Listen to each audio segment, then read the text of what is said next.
자, 안녕하세요. 김희천입니다. 반갑습니다. 11월 10일 일요일입니다. 일요일 저녁 방송 진행할게요. 자, 음성 확인 좀 해주세요. 자, 이제 좀 이번 주가 만기죠.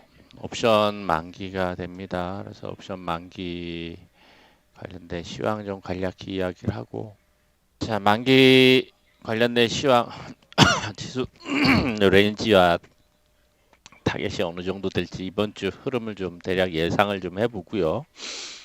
자, 그리고 음, 세력가 치주 거래량의 비밀에 대해서 좀 이야기를 하겠습니다. 거래량을 거래량은 주가에 선행한다 그러고 거래량의 중요성은 다들 뭐 익히 들어서 알고 계실 거예요. 들어서 알고 계실 거예요. 그래서 거래량이 거래량을 이해하기 위한 선행 조건으로 이제 수급에 대한 이해를 간단하게 해야 되는데 과거에 좀 강의를 해드렸었어요. 근데 그걸 다시 한번 좀 보기 차원에서 새롭게 좀 짚어보고 그리고 거래량을 조금 더 들어가서 이야기를 하도록 하겠습니다.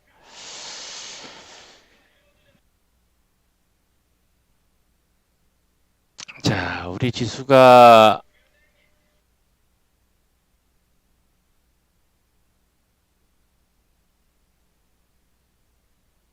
잘 올라왔는데 미국장하고는 다르게 올라갔다 눌리고 계속 그렇습니다. 그러면서 미국장은 반대로 오르고 우리 빼놓고 오르고 그런 패턴들을 좀 보여주고 있어요.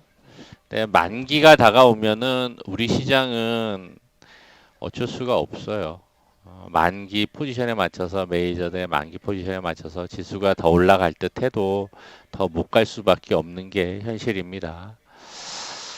자, 흐름이 좀 가팔랐죠. 그래서 좀 가파르게 올라왔어요. 너무 좀 가팔라서 조금 그렇다 했는데 역시나 지수의 위치가 넘어가기가 좀 어려운 자리였어요. 기술적인 것도 있지만 돌파를 하긴 했습니다. 2100포인트 돌파를 하긴 했는데 2140, 50, 60 맥스 한 50에서 60 정도를 봤는데 더 이상 못 가고 있는 분위기입니다. 그래서 미국도 좀 쉬어가는 분위기에 잔잔하고 우리 지수의 타겟도 이 정도 눌러놓은 상태에서 더 올라가면 2170이라고 얘기했는데 뭐 시간상으로 보면 올라갈 가능성은 있어요. 그죠? 지금 자리에서 한 1.5% 정도 올라가면 되기 때문에 한번 땡기면은 2170까지는 갈 수 있어요. 갈 수 있는데 문제는 외인들의 의지죠. 선물로 과연 수익을 챙겨가려고 하느냐 아니냐를 놓고 이제 고민을 할 텐데 그러기 위해서 뭐 매번 보던 포지션을 좀 한번 체크를 해봅시다.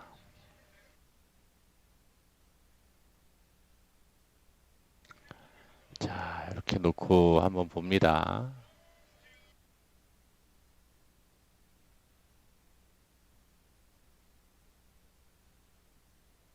자, 옵션이 하방이 컸었어요, 외인들. 이렇게 이전에는.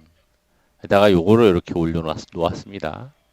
이거 선물 옵션 합성으로는 이게 위에 게 외인들이에요. 합성으로는 상방이었고, 근데 기관들도 절묘하게 이제 옵션으로 이제 수익 구간을 만들어 놓은 상태고, 개인들이 계속 이렇게 가다가 지수를 갑작스럽게 땡기니까 물량 출회되면서 툭 떨어졌죠, 여기가. 그죠? 어디가? 267 전후 구간이. 외인들과 기관들은 거기서 수익을 지금 만드는 구간이고, 급하게 올린 이유가 변동성이 커지니까 거기서 물량을 털기 위해서 아마 지수의 변동성을 상대적으로 키우지 않았을까 생각이 돼요. 개인들 그거만 먹어도 환장하거든요. 그러니까 기관들하고 외인들한테 물량을 털렸을 거예요. 그래서 지금 현재 수익 구간은 기관들은 시간이 지나면서 여유 있게 잡는 모습입니다. 근데 외인들은 딱 가두리를 잡아놓고 위로 벽 쳐놓고 아래로 지지선 잡아놓고 285에서 290 사이로 잡아놓고 있어요. 제가 일주일 전에 287이 보인다 그랬습니다. 287.5. 옵션으로는 이제 0.5가 되니까 285, 7.5, 290 이렇게 되니까 2.5p 차이로. 그래서 287.5 위로 가느냐 아래로 가느냐가 이제 관건이 될 거로 보여진다고 했는데 딱 지금 그 구조를 만들어 두었어요. 뭐 기관들이야 좀 여유롭게 수익 챙겨갈 수 있게끔 만들어 놓고 외인들은 옵션으로 딱 290에다가 리밋 걸어 놓고 그 아래로 지금 현재 지수가 283.5니까 요거 지금 요게 현재 종가입니다. 선물 기준으로. 위쪽으로 올라가야 되겠죠. 조금 더 그죠? 한 2p, 3p 정도는 올라갈 수 있겠죠. 3p 맥스 4p 정도. 그러니까 양봉 하나 정도는 더 만들어서 올릴 수 있을 텐데 하루에 만드느냐 잔잔하게 만들다가 만긴 날 확 장대 양봉으로 땡겨 올리느냐. 미국 지수의 흐름하고 같이 맞물려서 봐야 될 것으로 보여집니다. 이 정도 올려놓으면 밑으로 빼기보다는 아마 이렇게 옆으로 횡보하거나 눌린다 그러면 만기나 이렇게 장대 한번 뽑을 가능성도 있어요. 먼저 올리느냐, 올리고 눌러서 마감을 시키느냐, 목요일날. 아니면은 월화수 누르다가 만기날 장대 양봉을 뽑으면서 올릴 것이냐. 지금 보여지기에는 이제 그 시나리오 중에 하나가 나오지 않을까 좀 생각이 됩니다. 여기서 계속 이제 누르는 모습인데 코스닥도 그렇고 이러다가 이제 장대 양봉 하나 딱 뽑는다. 3일 정도 지나다가 그럼 한 4p 정도 올라가면 1.5% 올라가거든요. 그럼 이격도 어느 정도 줄어들면서 올라갈 가능성이 있겠죠. 그죠? 그러니까 두 가지 시나리오를 좀 같이 놓고 생각을 해야 되겠습니다.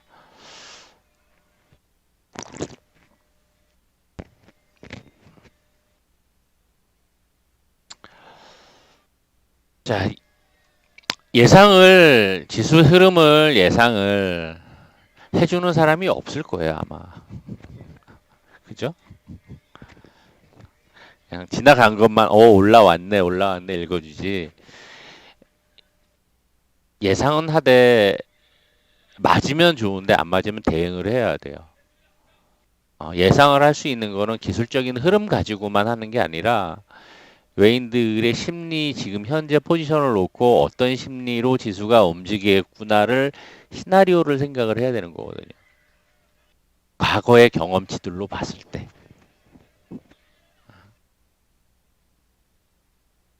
그렇기 때문에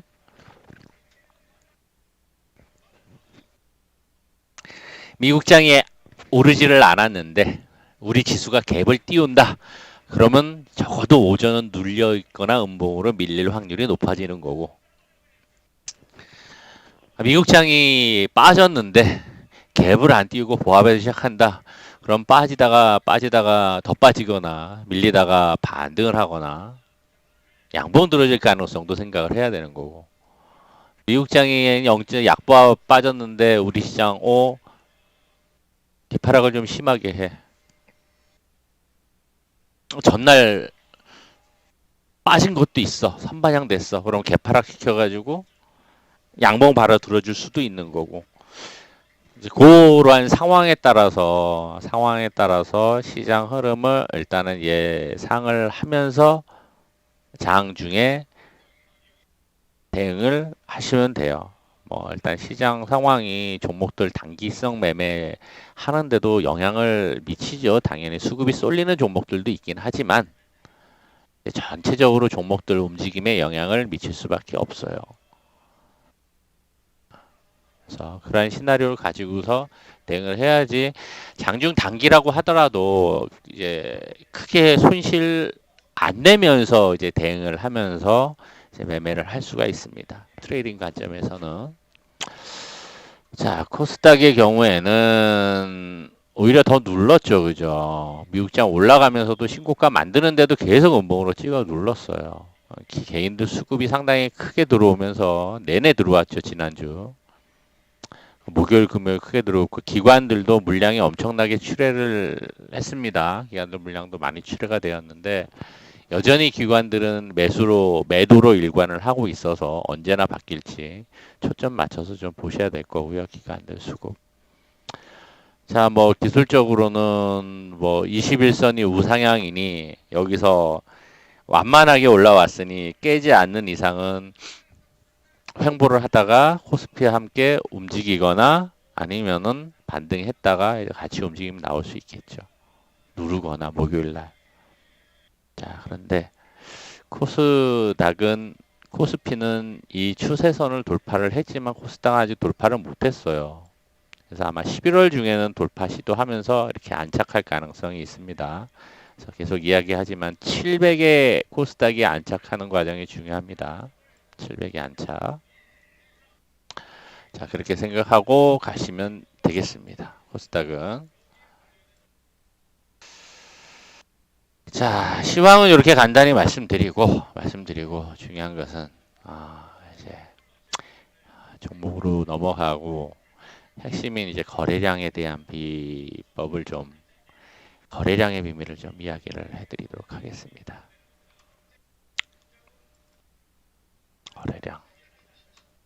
거래량.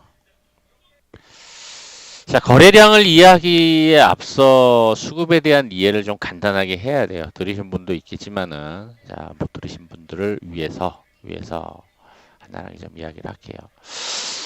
이 주식의 수급은 일반 시장에서의 수급과는 차이가 있어요. 일반 시장에서는 소비자와 공급자가 무한하지만은 그래서 수요와 공급 곡선의 원리에 의해서 가격이 결정이 돼요.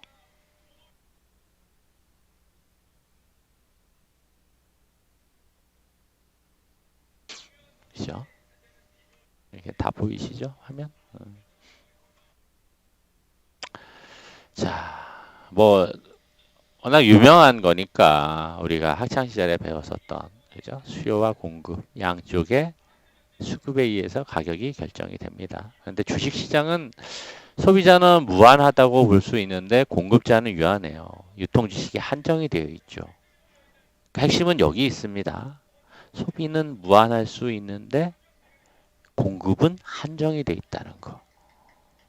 그렇기 때문에 공급이 한정적이기 때문에 수요의 증가와 감소, 즉 매수세의 증가와 매도의 증가, 감소에 따라서 가격이 결정이 된다는 거.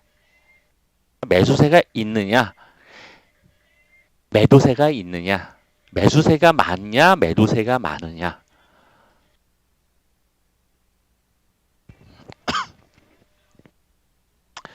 정해져 있는 공급 양이기 때문에 그에 따라서 가격이 결정이 됩니다. 그래서 매수의 감소는 가격 하락인 거고 수요의 증가와 감소에 따른 가격 결정이 되는 거고 가격이 상승하려면 매수가 훨씬 증가를 해야 되는 겁니다. 매수가 증가를 해야 되는 겁니다. 자, 이러한 원리를 기본으로 해서 이제 차트를 어떻게 해석하는지를 또 봐야 돼요.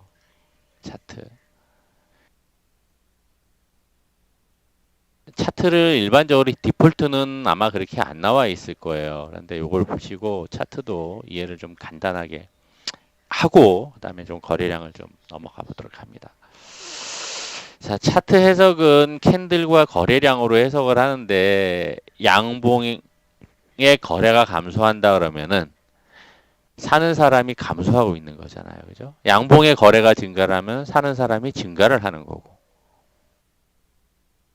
음봉의 거래가 감소하면은 파는 사람이 감소하는 거고 음봉 거래 증가면 파는 사람이 많아지고 있는 거고 그래서 수급의 기본 논리는 이제 주가와 거래량이 비례를 한다는 거잖아요. 주가가 상승하고 있다면 거래량이 증가를 해야 하는 게 맞고 사는 사람이 증가를 해야 추가 상승 가능성이 있는 거죠. 그러다가 파동을 만들면서 증가를 했는데 나중에 오면 여기서 거래량이 감소를 해요. 증가를 해야 되는데 이제 파동과 함께 같이 보면 이제 거기는 이제 고점이 나타나는구나 좀 생각을 할 수가 있습니다. 자, 주가가 하락하고 있다면 거래량이 감소를 해야 되고 파는 사람이 감소해야지 상승 전환이 가능해요. 따라서 수급을 해석을 해보면은 자, 요 구간에서 차트 구간에서 본다. 그러면은 자, 양봉 만들면서 올라가고 있어. 주가가 올라가고 있어. 거래량 같이 증가를 하죠. 그다음에 음봉으로 조정을 받고 있어. 음봉 거래가 늘어나다가 점점 감소를 하죠. 중간중간 양봉 거래는 있었는데 감소를 하잖아. 전체적으로 거래도 감소하면서 음봉 거래도 감소를 하고. 그러면서 조정 파동 끝자락에서 다시금 거래가 쭉 감소하고 있다가 또 올라가기 시작을 해요. 매도하는 사람이 없이 전체적으로 거래가 증가하고 양봉 거래가 많아지면서 주가가 또 상승을 합니다. 그죠? 사는 사람이 증가하고 있고 파는 사람이 감소하다가 다시 사는 사람이 증가를 하면서 파동을 만들면서 올라가게 되는 거죠. 그래서 이 수급의 흐름을 제대로 보려면은 차트 설정을 이 봉 색깔과 거래량의 색깔을 동일시하는 게 효과적이고 효율적입니다. 그게 맞아요. 근데 디폴트 값은 그렇게 안 되어 있어요. 이런 형태로 세팅하는 게 맞지 전일 거래 대비 양봉이냐 음봉이냐를 놓고 생각을 하면 안 됩니다. 지금 앞에서의 수급의 논리와 수급의 원리로서 이해를 한다면 차트 설정이 안 돼 있으신 분은 이렇게 차트 설정을 하시는 게 올바른 차트 설정입니다. 그래야지 수급 흐름을 이해하거나 흐름을 읽어가는데 훨씬 유용합니다.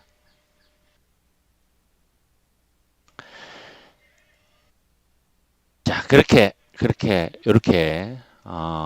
수급과 거래의 기본이죠. 수급의 원리를 좀 이해를 해놓고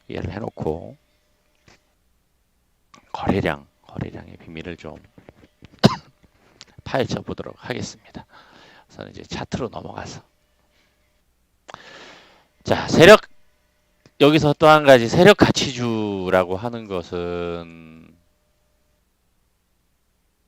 여러 번 이야기를 해드렸으니까 자, 기본적으로 기술적인 흐름과 기본적인 분석과 이슈 분석을 같이 한다고 이야기를 해드렸잖아요.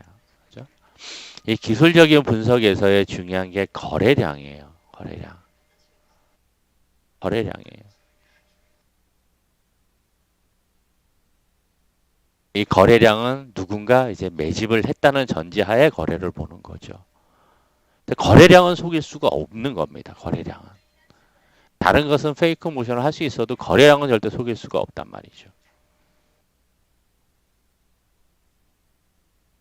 자, 그래서 이 세력 가치주의 기본인 기술적인 분석에서의 거래량을 일단은 이야기를 하려고 하는 겁니다. 자, 거래량은 뭐 제가 목요일 금요일 날 이야기했던 뭐 1200선, 400선, 200선 이야기를 해드렸는데 뭐 나중에 또 이 이야기도 해드리겠지만은 거래량과 함께 아까 이제 여기 수급의 원리에서는 거래 증가하면서 매수하는 사람 증가하다가 매도하는 사람 증가하다가 감소하다가 다시 매수하는 사람 증가하면서 이렇게 파동을 만들었잖아요. 그죠? 파동. 이거는 이제 상승시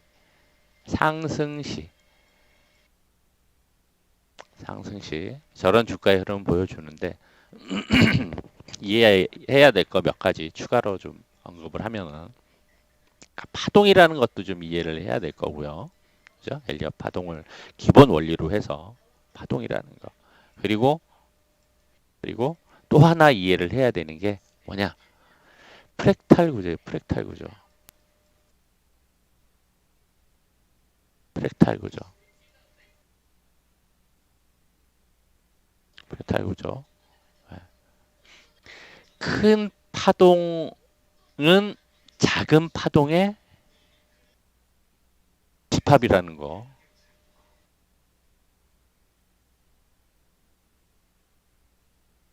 작은 파동에. 어. 그래서 거래량을 볼 때 일봉에서의 거래량도 볼 수 있고 분봉에서의 거래량도 볼 수 있고 주봉에서의 거래량, 분기봉, 연봉 다 거래량의 의미를 일정 부분 같이 매칭을 해서 해석을 해볼 수가 있습니다. 해석을 해볼 수 있습니다. 거기 이제 기본으로 놓고 거래량 넘어가 봅시다. 자,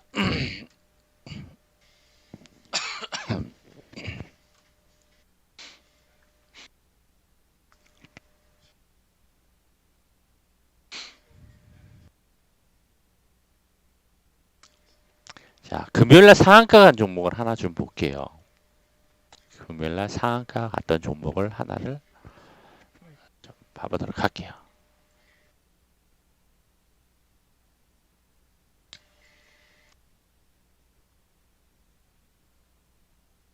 음, 분봉으로 봐야 되니까, 분봉으로 봐야 되니까, 이거를 좀 작게 한번 봐볼까요? 3분봉 정도로 한번 볼까요? 3분봉 정도, 한 5분봉? 조금 멀리 보려면은, 자, 이렇게 봅시다. 자, 5분봉 정도로 한번 봅시다. 자, 5분봉으로 MP 한강 금요일날 상한가 갔던 종목을 한번 복기를 해보는 거예요. 복기. 자, 처음에 거래가 빵 터졌죠, 그죠? 거래가 빵 터졌어. 잔잔하다가 거래가 빵 터졌어. 그러면서 올라갔죠. 올라갔다가 그 다음에 매수하는 사람도 없고 매도하는 사람도 감소를 하잖아요, 그죠? 거래가 쭉 감소를 했어. 그러다가 또 매수하는 사람 증가를 하니까 또 올라가게 되죠. 그렇죠? 보통 이제 아침장은 한 10시 반, 10시에서 11시 정도 되면은 웬만큼 정리가 되잖아요. 요즘에는 뭐 이렇게 11시에서 한두 시 사이에 좀 파동을 만드는 케이스들도 좀 빈번합니다. 근데 보통 아침부터 수급이 들어왔으면은 한 11시 전후까지 파동 딱 만들고 그다음에 쉬었다가 오후장에 추가 상승하든 빼든. 그러니까 이제 뭐 그 이후에는 쉬겠죠. 그죠? 그래서 기본적으로 살짝 파동 만들고 뭐, 두 번째, 세 번째 분봉상. 아니면 여기서 이렇게 만들고 이제 쉬었다가 다시금 마지막에 들어 올리는 작업을 했던 겁니다.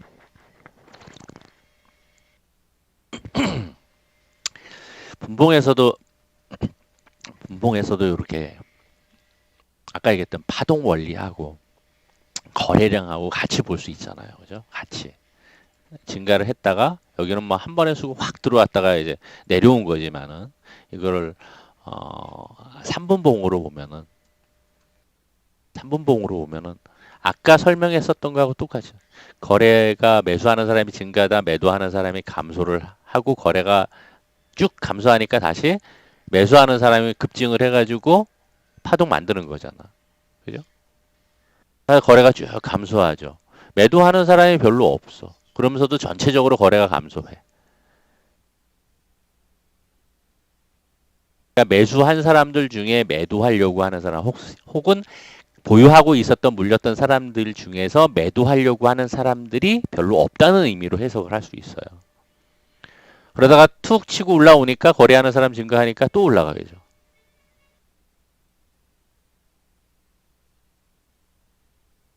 올라가죠. 자, 일봉에서 아니 분봉에서 요 흐름을 좀 읽어봤습니다. 읽어봤어요. 자, 이걸 조금 더 크게 한번 좀 봅시다. 좀 봅시다. 이 앞에서 일봉에서 심플하게 이해를 시켜드리기 위해서 일단은 뭐 최근에 움직임이 나왔던 걸 가지고 좀 보는 겁니다. 여기서 이제 요 정도 거래로 상한가를 갔었어요. 그죠? 상한가를 갔었어요. MP 한강에 간 거는 이제 뭐 화장품 쪽인데 미중 관세 철폐 이야기가 나와서 좀 강하게 움직였는데, 자, 상한가를 말아 올리고 나서 그 다음에 거래가 터졌죠. 여기서 거래가 터졌어. 여기서 양봉 거래가 터졌어. 그리고 같은 비슷한 위치에서 또 거래가 터졌어요. 그죠? 거래가 터졌어.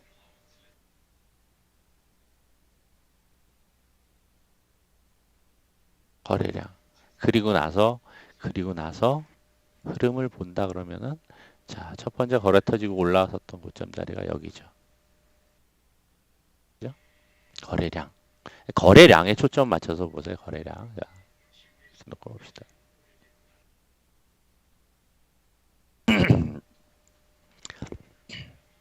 거래량. 자, 여기죠. 그죠? 여기. 거래량. 그 다음에 거래가 터졌던 자리가 비슷한 자리였죠. 여기였죠. 그죠? 여기.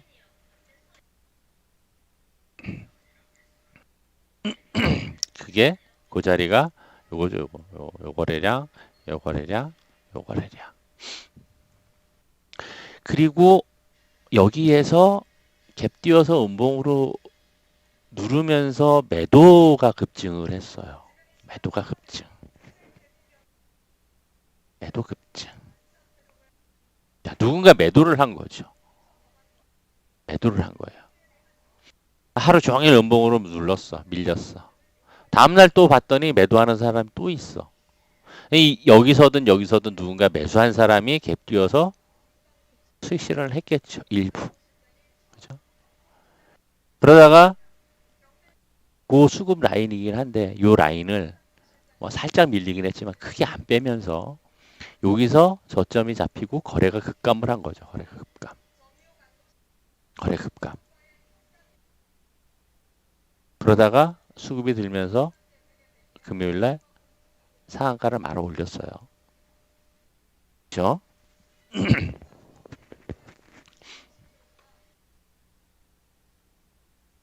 앞에서의 거래가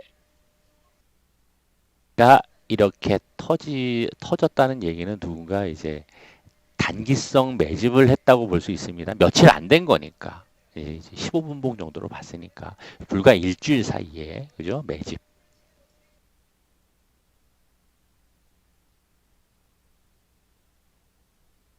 나름 매집을 했으면 단가가 있을 텐데, 기본적인 수급선들이 이탈을 안 되고 잘 지지가 되고 있어요. 살짝 이탈을 하는 것은 큰 무리가 없어. 그죠? 그러면서 중요한 것은 뭐다? 이 거래량. 급감하는 거래량. 급감했던 거래량.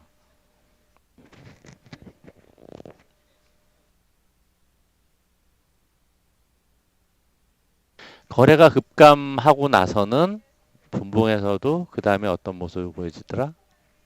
거래 빵 터지면은 장대 양봉으로 올려치더라는 거죠. 단기 관점에서도 이렇습니다. 단기 관점에서도.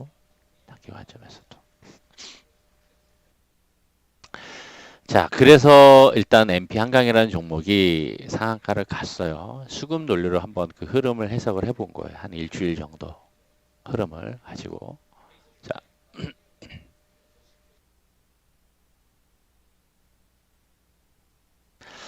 자, 이거는 이게 언제 거였어? 8월달. 요 종목은 금요일날 우리가 좀 이거 분할 수익 챙겼던 종목입니다. 남아산업 목표가 잡고 갔던 종목이에요. 올렸으니까 최근에 매수하고서 이제 한 20% 정도 수익 실현한 건데 위로 한 번 더 올라갈 거 보고 있는데, 자, 이 종목도 한번 좀 봅시다. 일봉으로 보고 분봉으로 한번 좀 볼게요. 빠지다가 일봉에서 8월 달에 안 빠진 종목이 거의 없었으니까. 그죠? 빠지다가 거래 터지면서 여기서부터 잘 올라왔어요. 그죠? 잘 올라왔어. 매수 거래가 상당히 많아요. 이 앞에서도 그렇고 일봉상 보면. 근데 매도 거래는 별로 없어. 그죠? 자, 그럼 이 종목을 갈 거라고 생각을 해야 될까요? 아니면은 올라갈 거라고 생각을 해야 될까요? 아니면은 내려갈 거라고 생각해야 될까요? 물론 이제 7, 8월 시장 때문에 앞에서의 거래량을 보면은 올라갈 거를 생각을 할 수밖에 없었어. 그런데 이때는 뭐였어요? 우리가 우리를 어찌할 수 없는 외부의 힘에 의해서 우리 시장을 작살을 냈었던 때잖아, 그죠? 어떤 종목이든 거의 빠지지 않은 종목이 없었을 때잖아. 이거는 좀 예외로 쳐야지. 거래가 급감하면서 빠졌으니까. 과연 여기서 이러한 거래로 봤을 때는, 수급으로 봤을 때는 이걸 올라가는 쪽에 비중을 두고 해석을 해야 될지, 하락하는 쪽에 비중을 두고 해석을 해야 될지, 물론 대외 여건들도 봐야 되는 거지만, 그죠? 이때처럼 이래놓고 나서 또 그러지는 않을 테니까. 여건은 뭐 괜찮았죠, 그죠? 괜찮았죠. 그리고 얘가 또 뭐였어요? 정치 테마주잖아요. 그래서 우리는 그 흐름들을 읽어가면서 여기서 매수를 했단 말이에요. 음봉 나올 때 매수를 했다고 여기서.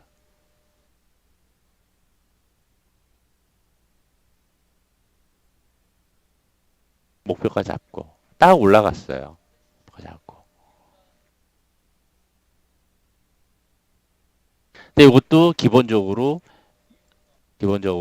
앞에서의 거래량의 의미를 해석한 거예요. 거래량의 의미. 자, 이걸 한번 봅시다. 자, 수급이 들어왔었던 거래량. 여기죠. 지지가 되었죠. 그죠? 위에 거래가 빵 터지고 들어왔던 자리가 하락 파동 이후에 여기 요 자리잖아요. 요 자리. 그죠? 요 자리.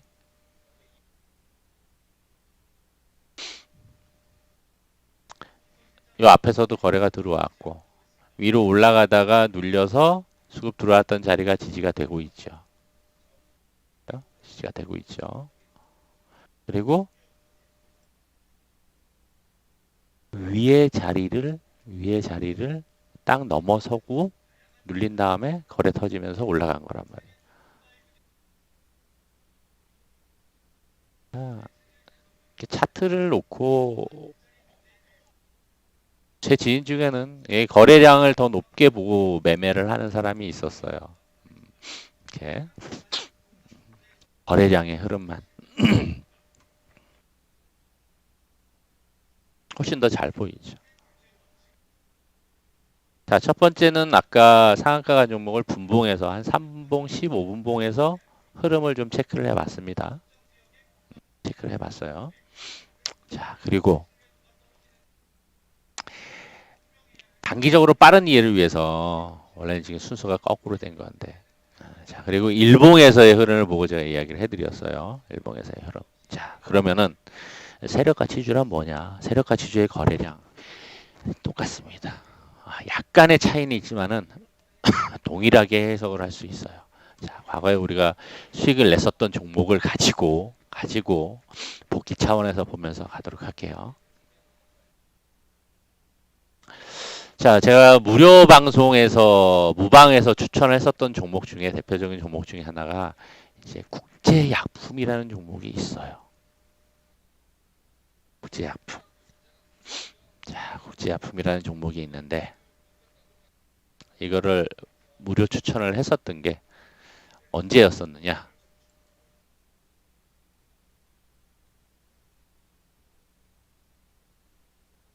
이게 절묘하게 딱 타이밍도 잘 맞았죠. 2014년도 하반기에 여기서 추천했단 말이에요.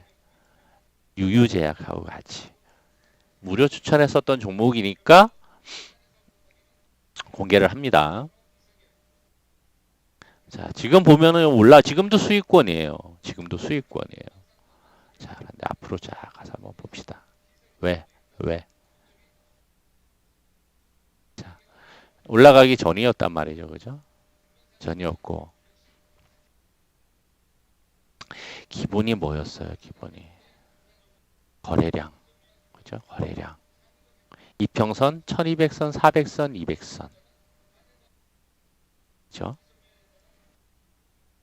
자, 이게 이평선이 요게 1200선이고 요게 200선이고 요게 400선이에요. 밀집이 되어 있죠. 추세 올라왔다가 횡보를 하면서 밀집이 되어 있어요. 거기서 거래가 터졌습니다. 거래가. 또 이때는 15%짜리였으니까 상한가도 여러 번 갔어요. 갔다 내려오고 상한가 갔다 내려오고 상한가 갔다 내려오고 막 10번 가까이 10번 이상 터졌던 것 같아요. 여기서도 상한가. 보면 지저분해 보일 수 있어요. 그죠? 지저분해 보일 수 있어.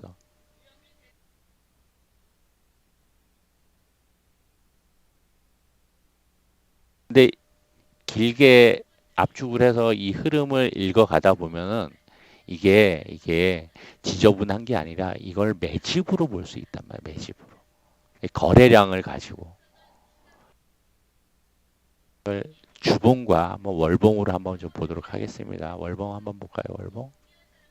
월봉에서의 분기봉 정도 볼까요? 주봉. 자, 네, 여기서 한번 봅시다. 자, 2014년도 그다음에 그전에는 2012년도, 13년도 거래량.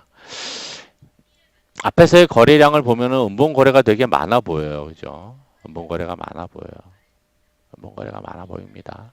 일단 월봉상에서는 음봉 거래가 많아 보이는데 음봉 거래가 많아 보이는데 그거는 이제 크게 의미가 없어요. 월봉상에서 음봉 거래가 많아 보이는 것은. 많이 올라간 상황에서의 많이 상승한 상황에서의 고점에서의 이러한 거래는 위험한데 횡보를 하거나 추세를 타고 가고 있는 장기 이평선을 두고의 월봉상에서의 음봉거래는 크게 의미 없습니다. 거래량의 의미가 중요해요. 거래량의 의미가. 왜? 주봉에서는 양봉거래가 많을 수도 있고 분기봉에서는 여기였으니까 양봉거래가 더 많잖아요. 그죠? 분기봉에서는 양봉거래가 더 많죠. 음봉거래 쭉 감소를 하다가 터지고 요 정도 거래 가지고 이제 만들어 올라간 거죠. 자, 중요한 것은 뭐냐? 앞에서의 거래, 이러한 변동성이에요, 변동성. 시기의 변동성. 변동성을 왜 만드느냐? 변동성을 만들면서 거래를 터트리게 된단 말이에요. 거래 3, 4이라고 하는 것은 이제 뭐 주봉, 월봉, 분기봉에서 봐야 되는 거고 변동성을 크게 만든다고. 이때 어떤 이슈든지 이슈가 있었기 때문에 상한가를 갔겠죠, 그죠? 그리고 나서는 쭉 거래가 말라요. 쭉 거래가 말라요. 일정 부분 거래가 만드는 저기 마르는 과정을 거쳐갑니다. 그리고 나서 이제 시그널이 나오기 시작을 하는데 그때는 이 앞에서의 거래량보다 상대적으로 적은 거래로 움직이는 케이스들이 많아요. 통계치나 경험치로 보면. 그러면서 이제 상한가를 간다고요.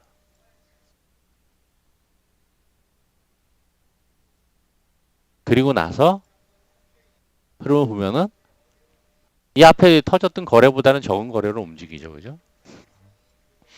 한번 가봅시다. 이렇게. 얼마나 올라가는지. 그래서 이게 추천가가 2,000에서 2,500 사이였어요. 이게 7,700까지 갔으니까 3배 올랐죠. 그죠? 이 기간 동안에. 3배가 오르기 위한 시간이 얼마나 걸린 거예요. 이게 벌써. 이때부터 한 가을부터 추천을 했으니까 가을에서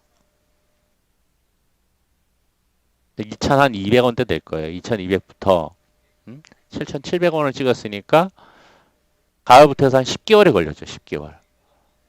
10개월 동안 300%가 400%가 올랐단 말이에요. 400%가. 그 사이에도 이런 변동성을 만들었죠. 파동을 그리는 거예요. 파동. 그죠? 네, 저점이 높아지니까. 변동성이 좀 컸어도. 자, 이거를 다시금 이렇게 한번 좀 봅시다.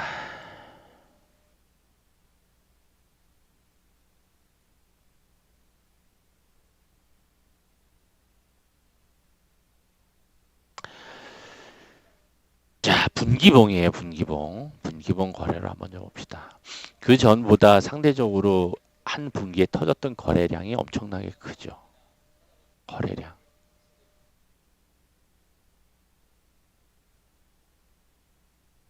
굉장히 큽니다.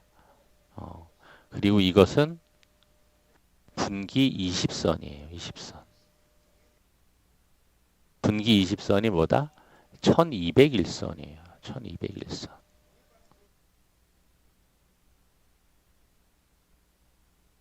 그래서 1201선 제가 금요일 날도 설명해 드렸잖아요. 1201선이 상당히 중요하다. 남들은 뭐 200선 중요하다, 뭐 60선 중요하다, 120선 중요하다, 20선은 생명선이다 그러는데 1200선이 중요해요. 그 종목과 기업의 숲을 봐야 되거든. 긴 장기 트렌드를 봐야 된단 말이에요. 물론 신규 종목들은 어쩔 수가 없는 건데 불가피하지만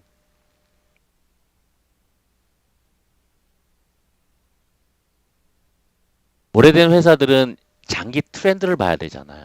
장기 트렌드가 어땠는지를. 숲을 보는 거잖아. 숲과 트렌드를 보는 거잖아. 그죠?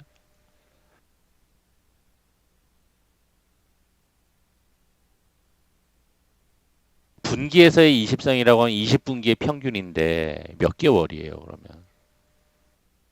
몇 개월이라고 그랬어요?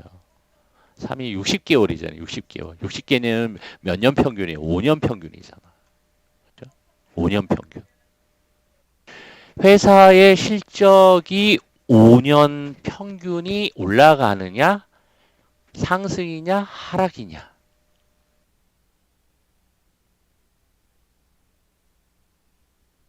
아니, 그걸 이제 숲의 기본 개념으로 보는 겁니다. 중장기 트렌드에 있어서의.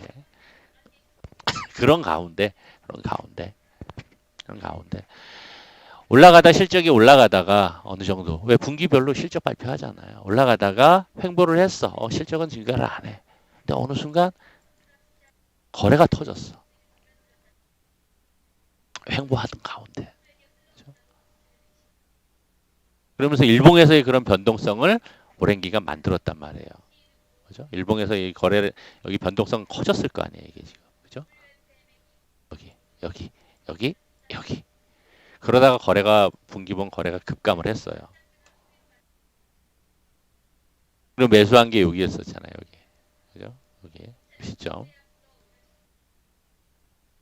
근데 적은 거래로도 이렇게 올라와요. 올라오고 거래 감소하다가 요 정도 거래로서 이렇게 돌파해서 올라간단 말이에요. 그리고 보통 거래량의 의미를 배울 때 어, 해석하는 사람, 분석하는 사람마다 좀 차이가 있을 수 있습니다. 이 거래를 돌파를 하려면 이 앞에서 어떤 거래보다도 적은 거래, 많은 거래로 터져야지 돌파를 할 수 있다라고 이야기하는 사람들이 있을 거예요. 들어보셨나 모르겠습니다. 돌파를 하기 위해서는 앞에 거래량보다 더 많이 터져야 된다. 그런데 세력 가치주의 논리로는 그게 아니라 적은 거래로도 돌파해서 충분히 훨씬 더 많이 올라간다예요. 물론 올라갈 때는 일봉상에서 거래를 터트리면서 올라가게 되죠. 올라가게 되죠. 근데 매집이 되어 있는 종목들은 이 앞에 거래량보다 적은 거래로도 올라간다입니다. 이게 기본 원리예요. 왜? 이걸 매집으로 보는 거거든. 매집. 매집. 뭐가? 이 과정의 매집이란 이야기. 유통 물량이 상대적으로 적어졌기 때문에 적은 거래로 올라간다는 거거든요.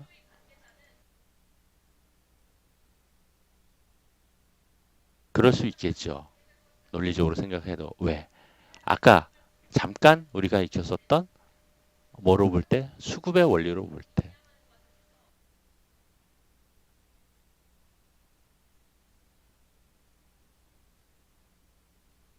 수급의 원리로 볼 때도 왜?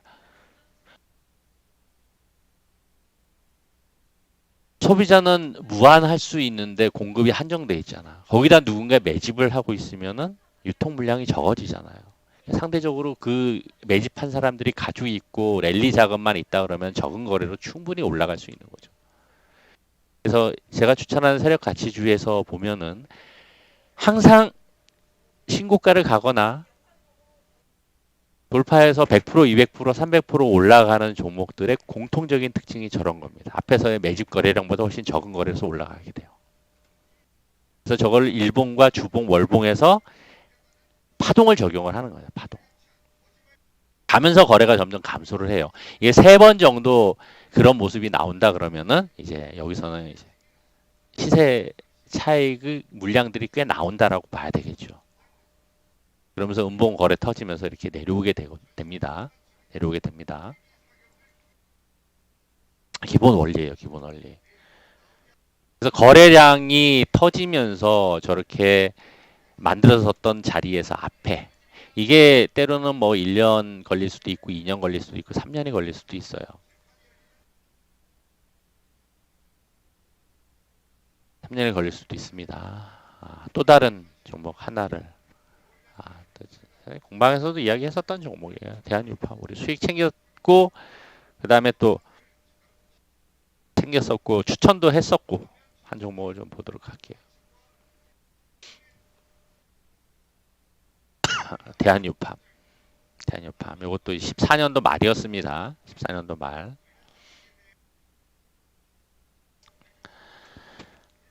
이쪽에서는 이때도 공개 방송할 때 제가 추천을 했었어요. 이 자리에서 추천했었을 거예요. 이 자리에서. 우리는 여기서부터 모아갔었던 거 여기서부터. 기다리는 시간이 1개월, 2개월, 3개월, 4개월이 걸려서 올라가기 시작을 했어요. 근데 그 앞에 이제 거래량들이 있죠. 그렇죠? 13년도에도 거래가 터졌던 변동성이 있었고 14년도 초에도 거래가 좀 상당히 많이 터졌어요. 2연상 가면서. 3연상. 2연상 가고 그 다음에 또 상한가 가고 빠지고 또 한 번 상한가 가고 빠지고 이게 다른 이슈로 업 이슈 말고 아마 이게 유팜이 광구 쪽 이슈로 아마 올라갔던 걸로 제가 기억을 합니다. 근데 이 앞에서의 거래량에 주목을 하는 거예요. 거래량. 이 흐름에서. 또 여기서 공통적인 게 뭐예요? 장기 이평선이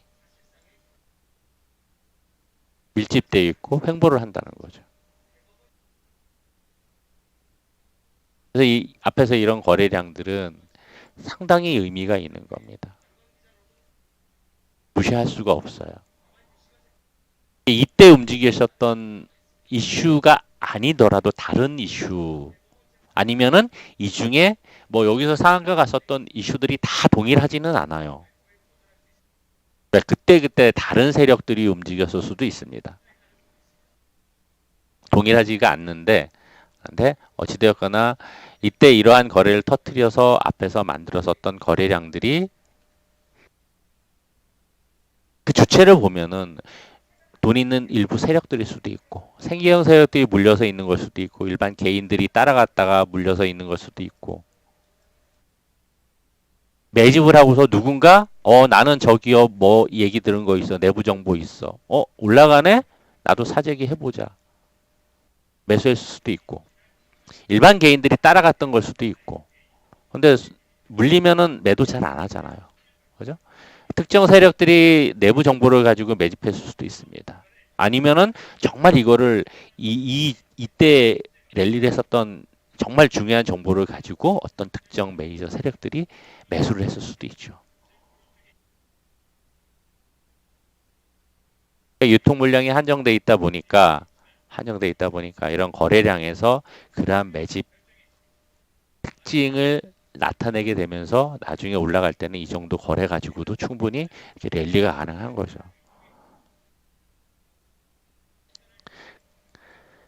그래서 거래량의 흐름과 그냥 무조건 거래량만 봐서는 안 돼요. 기업의 기본적인 것들은 이해를 해야 되잖아. 기본적인 것들은. 혹시 모를 기업의 상황을 위해서. 그래서 보시라고 하는 게 1200선을 강조를 하면서 이 트렌드, 중장기 트렌드를 보면서 거기서의 거래량의 의미를 부여를 하라고 이야기를 하는 겁니다. 거래량의.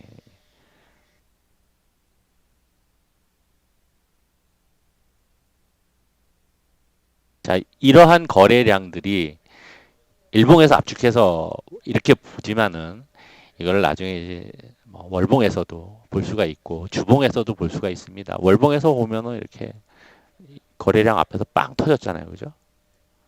봉은 크지는 않은데 세 번의 양봉 거래를 통해서 이렇게 올라갔단 말이죠. 거래량. 이게 핵심이라는 얘기, 핵심.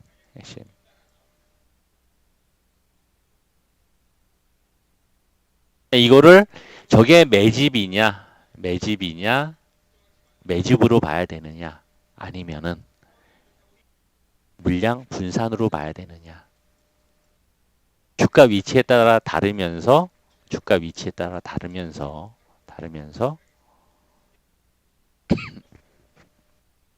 해석을 어떻게 하느냐에 따라 달라질 수가 있어요.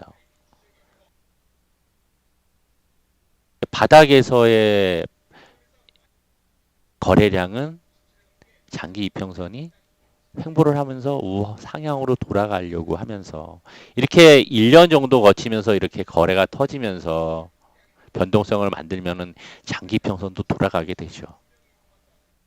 그죠? 그런 자리에서의 이런 거래량이 매집이 된다는 거예요. 매집. 근데 거기서 이격이 이렇게 많이 벌어지게 되면은 그러면서 연봉 거래도 터지잖아요. 그죠? 이거 분산이 되는 거예요. 그리고도 이 변동성은 상당히 컸습니다. 많은 사람들이 그때 이후에도 여기서 추천을 해서 올라갔는데 여기서 내려올 때 매수해가지고 더 갈 줄 알고 어떻게 하냐고 물어봤던 사람들이 많았던 걸로 기억을 합니다. 기억을 해요. 시간이 지났으니까 손절하거나 어떻게 하거나 아마 다들 하셨을 것 같은데 시간이 필요하니까 반드시 매도 대응하라고 제가 이야기를 했던 걸로 기억은 하는데 자 아까 일봉에서도 그러한 단기적인 패턴들이 나오듯이 그러한 패턴들은 우리가 단기 매매를 하면서 익혀갈 수 있는 패턴들이에요. 단기 매매를 하는 이유들은 짧게 일정 기간 내에 길지 않는 기간 내에 그러한 패턴들을 어느 정도 익히면서 중장기 종목을 발굴하는 데 있어요. 제가 거쳐왔던 과정이에요. 저도 전업을 했었으니까 초기에는 단기 매매만 했었단 말이죠. 단기 매매하면서 거래량이 중요하니까 보는데 나중에 시간이 지나면서 봤더니 이러한 모습들이 눈에 들어오더라는 거죠. 그래서 발굴을 한 게 그거예요. 세력 가치주예요. 얘네들은 단기 매매하면서 있었던 종목들도 봤더니 시간이 지나면은 저렇게 올라가 있더라는 거죠. 그러니까 자금 여력이 되는 사람들은 이러한 종목들을 찾아서 종목들 다 돌려보고 그리고 단기 매매도 해보고 하면서 발굴된 종목들을 여윳돈 가지고서 모아두면은 큰 시세를 먹을 수가 있어요. 큰 시세를. 그래서 이 공부는 하셔야 됩니다. 하셔야지 될 뿐더러 이제 뭐 나는 너무 바빠서 못하겠다. 그러면 이제 저하고 같이 가시면 되죠. 이러한 종목들만 가지고 모아 가셔도 충분하죠.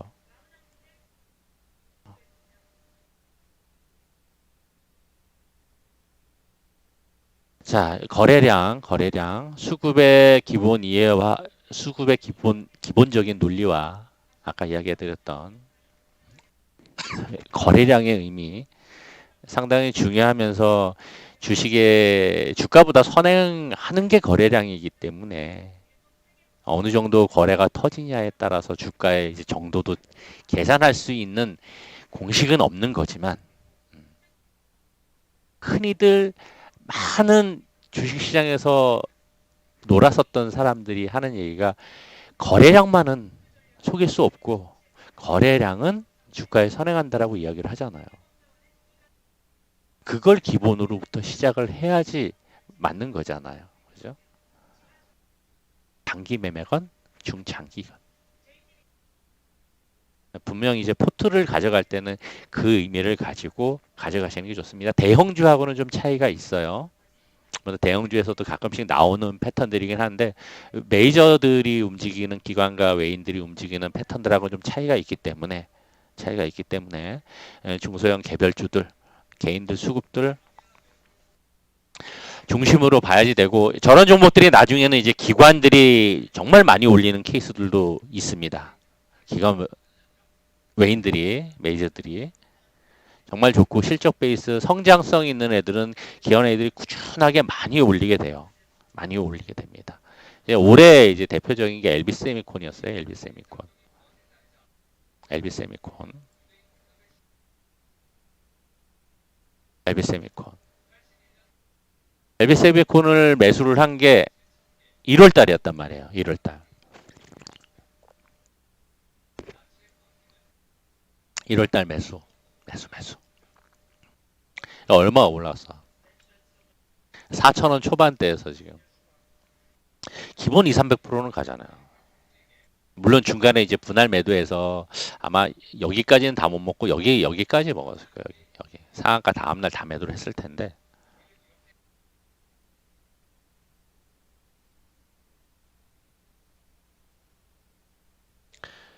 왜? 이게 너무 좋아 보였거든. 뭐가? 이 앞에서의 거래량이. 30%짜리인데도 3연상을 갔었단 말이에요. 거래량.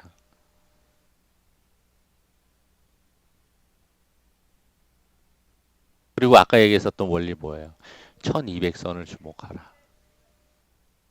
1200선이 이건 물론 오래된 회사는 아니었지만은 횡보하면서 거기서 거래 터졌잖아. 그죠? 200선, 400선. 우상향 올라가면서 매수 자리가 여기였었던 거죠. 이거를 이제 분기봉으로 한번 볼게요. 자, 여기서 거래 터졌어요. 그죠? 이 앞에서도 그런 모습 나와요.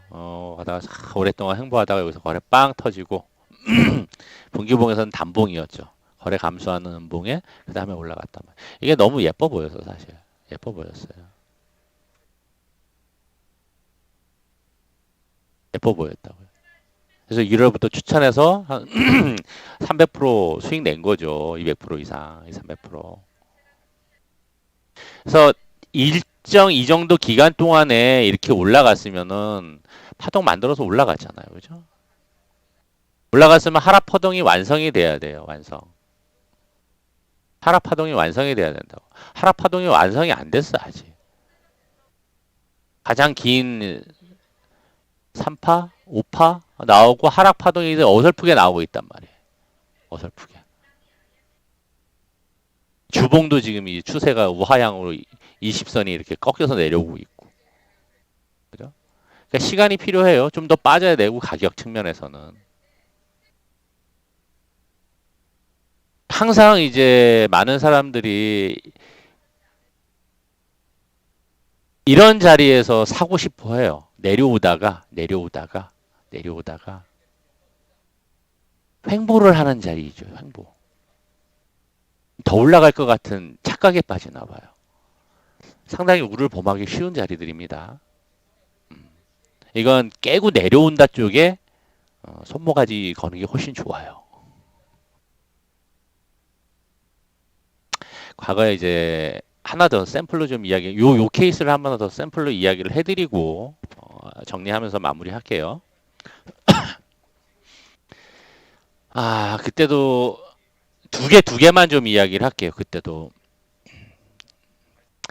그렇게 거래 터지고 매집된 종목이 거래 터지고 상승 수익 랠리를 하다가 내려오는 시점에서 절대 사지 말아야 될 자리들 까지만 이야기를 하고 마무리를 할게요. 뭐냐면은 이게 싸이 때문에 얘도 이스타코도 많이 올라갔어요.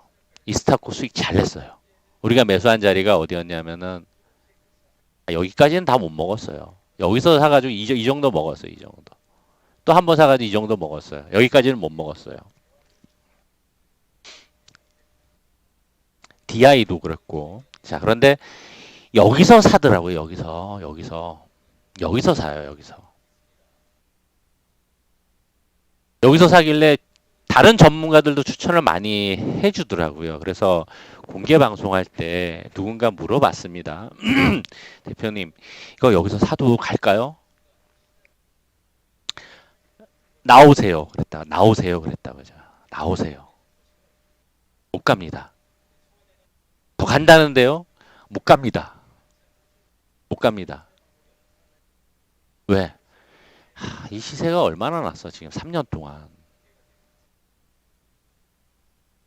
300원짜리가 얼마까지 갔어? 5,500원까지 15배가 올랐다며, 15배가. 16배, 17배가. 여기서 더 갈까요? 못 간다고요, 못 가는 거예요. 이게 장기 이평선이 역배열로 내려오잖아요, 그죠? 그런 케이스가 있었고, 그 다음에 아마 이쪽 방에서 있었던 얘기일 겁니다. 루트로닉, 루트로닉을 가지고 누군가 또 모 전문가가 저도 몰랐어요. 근데 루트로닉을 가지고 여기서 추천을 하더라고요. 2만 원 초반대 열심히. 3만 원, 4만 원 아니 이때부터 4만 원 넘어갈 거라 신고가 갈 거라고. 몰랐는데 우리 회원이 이야기를 해주는 거예요. 루트로닉이 더 갈까요? 강력 추천하는 전문가가 있던데요. 그래서 그 회원이 가지고 있다고 얘기를 하셨어요. 담에도 하라고, 담에도 하라고 그랬단 말이야. 담에도 하라고. 반등할 때마다 줄이거나 담에도 하라고, 손절하라고. 왜? 이게 지금 이것도 보면은 그 특징이 나타납니다. 이게 매집이란 말이에요, 매집. 그리고 랠리를 했어요. 1년, 2년, 3년 동안 몇 배가 올랐느냐? 얼마가 올랐어요, 이게. 13배인가, 16배인가 18배가 올랐단 말이에요. 3년 동안 18배가 올랐어. 여기서 18배가 올랐으면 제 아무리 좋은 임상이건 뭐건 다 반영해서 오른 거란 말이죠. 그런데 여기서 사가지고 더 간다고 추천하는 전문가도 있고, 그래서 회원 다 자르라고 해서 다 자르라고. 다행히 여기서 반등을 해서 이만큼 한 2만 원 정도까지 올라왔어요. 매입가는 아니었지만은. 그리고 더 빠졌죠. 아마도 이거는 설거지 하지 않았을까 싶은데.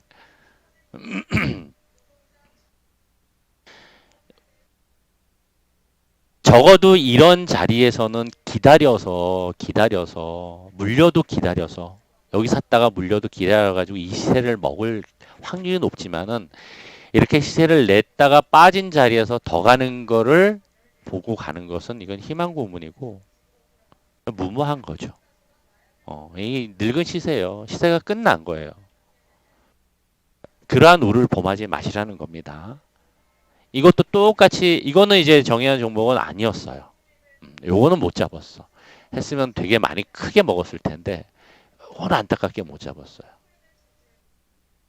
이것도 이제 매집이란 말이에요. 거래량으로는. 너무 이쁜 모습이에요. 저것도. 너무나 이쁜 모습. 이 거래량은.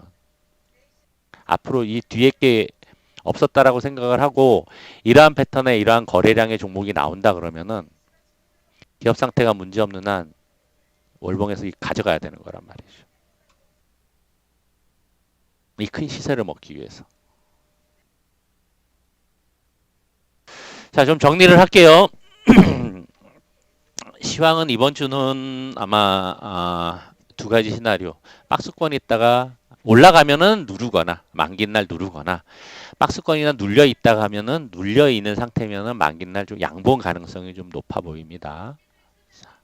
코스닥 흐름도 뭐 유사하게 흘러가지만 탄력이 더 좋을 거 생각하시면 될 거고 수급 봉 색깔하고 거래량 색깔하고 같이 보셔야 된다는 거. 그리고 매집은 거래량이 뭐 다 아는 이야기지만은 주가에 선행을 하고 그리고 매집을 할 때는 반드시 거래가 터지게 됩니다. 거래가 터진다는 얘기는 흔들어서 물량을 받는다는 것으로도 해석을 할 수 있어요. 먼지를 털려면은 이제 남자들은 군대에서 모포를 탄다고 하는데 양쪽에서 잡고서 아래 위로 흔든단 말이에요. 변동성이 커지면 바닥에서의 변동성이 커지는 것은 상승을 의미하는 거고 항상 상승을 하다가 꼭대기에서 변동성이 커지는 것은 하락을 반전을 의미하는 거예요. 항상 변동성이 커지는 것은 반전을 의미를 하게 됩니다. 이게 바닥이냐, 고점이냐.